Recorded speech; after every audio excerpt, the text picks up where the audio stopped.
వృషభ రాశి వారికి ఈ క్రోధినామ సంవత్సరంలో ఎలా ఉండబోతుందో ఈ వీడియోలో సవివరంగా సంపూర్ణంగా తెలుసుకుందాం.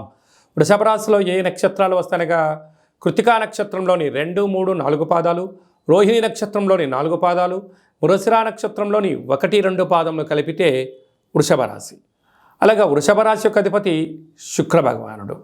వీరికి ఈ సంవత్సరం ఆదాయ వ్యయాలను ఒకసారి క్షుణ్ణంగా పరిశీలించినట్లయితే ఆదాయం 2, వ్యయం 8 అనగా కొద్దిపాటి ఖర్చులు పెట్టే రాశులలో కూడా వృషభ రాశి ఒకటి అని చెప్పి గుర్తుపెట్టుకోగలరు. ఇక్కడ కూడా ₹6 అదనంగా ఉన్నాయి. కనుక ఈ సంవత్సరం మీరు ఏంటంటే ఖర్చులు తగ్గించుకోవాలి, విలాసాలకు దూరంగా ఉండాలి, వాహన ప్రమాదాలు పొంచి ఉన్నాయి, అనేకమైన ఖర్చులు ఉన్నాయి. కనుక వీలైనంత వరకు మౌనం, ధ్యానం, ఆధ్యాత్మికత, వీలైనంత వరకు పెద్దవారి మాట విన్నట్లయితే వీటన్నిటి సవరించుకునే పరిస్థితి అధికంగా ఉంటుంది. మితిమీరిన వేగాలు పనికిరావు. తొందరపడి మీరు ఫ్యాక్టరీలు, కర్మాగారాలు, వ్యాపారాలు ప్రారంభించకపోవడమే ఉత్తమోత్తం అని చెప్పి గమనించగలగాలి. లేకపోతే స్థిరాస్తులు, చరాస్తులు వెళ్ళిపోయి మీరు అప్పుల పాలయ్యే పరిస్థితులు అధికంగా ఉంది. తస్మాత్ జాగ్రత్త. రాజపూజ్యం 7, అవమానం 3. నాయకులకు ధర్మంగా, ధర్మ పరిపాలన, ఆధ్యాత్మిక చింతన కలిగిన వారికి వృత్తులలో, ఉద్యోగాల్లో, వ్యాపారాల్లో అన్నింటా విజయం మీ సొంతమవుతుంది. అదే కాకుండా పెట్టుబడులు ఆచితూచి పెట్టడం ఆలోచించగలగాలి. లేకపోతే పెట్టుబడులు రాక, బ్యాంక్ లోన్స్ అందక, ప్రైవేట్ ఫైనాన్స్ అందక అనేక రకాలుగా మీరు సతమతమయ్యే పరిస్థితి ఉంటుంది.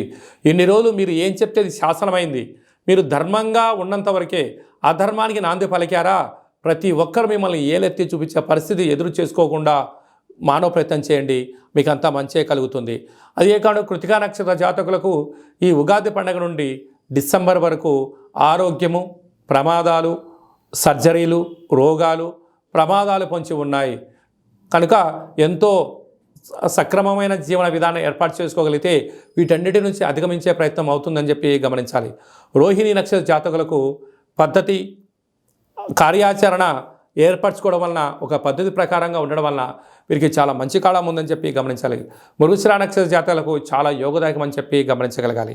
అదే కాకుండా ఈ సంవత్సరము ఈ రాశాధిపతి శుక్రుడు అవ్వడం, ఈయన సేనాధిపతి, అర్ఘ్యాధిపతి, మేఘాధిపతి కూడా అవ్వడం వలన వ్యవసాయ సోదరీమణులకు మంచి పంట పండడం, తెలుపు ధాన్యం అనగా పత్తి, వడ్లు బాగా పండడం, వ్యవసాయ క్షేత్రాల్లో సకాలంలో వర్షము, నీరు అందడము, అలాగనే సంపూర్ణమైనటువంటి నాయకత్వపు లక్షణాలుగా ఉండడము, ధర్మంగా ఉండడము, నిత్యం నూతన వస్త్రాలు ధరింపచేయడము, వజ్ర వైడూర్య మరకత ఆభరణాలతో విలాసవంతమైన జీవనాన్ని పొందడానికి అవకాశం ఉంది.